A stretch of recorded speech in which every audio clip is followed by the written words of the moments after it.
how do you have the conversation with the patient when you're recommending the surgery center? A couple comments on that, because I've been a very hospital-based total joint guy for a long time, and we've even switched our inpatient model, as I think Jason talked about, going into more and more outpatient surgery in the hospital.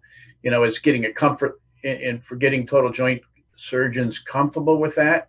And that's what my partner and I were doing, and got it down to, you know, an overnight stay for almost every patient, our 90-year-old diabetics included. And then all of a sudden COVID hit, and it's a different conversation with the patients. You want to be in the hospital? Hell no, I don't want to be in the hospital. But we also transitioned our hospital system into outpatient surgery. So 70% of my patients now go home, no matter whether they're done in the hospital or the outpatient center, because they don't want to be there. I've been to the orthopedic floor, and I'm the medical director at the hospital. I've been to our orthopedic floor 4 times since March.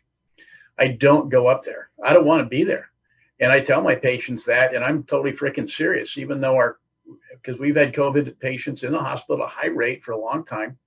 We know our numbers actually, though. We've had 1 patient convert in the entire system, and we have a 0.2% conversion rate for the employees in the hospital. So I think it's safe, but I don't want them there. I don't want to be there. I don't want to go around on them. So I'm going to get them home if I can, and take care of things over the phone, like Jason said.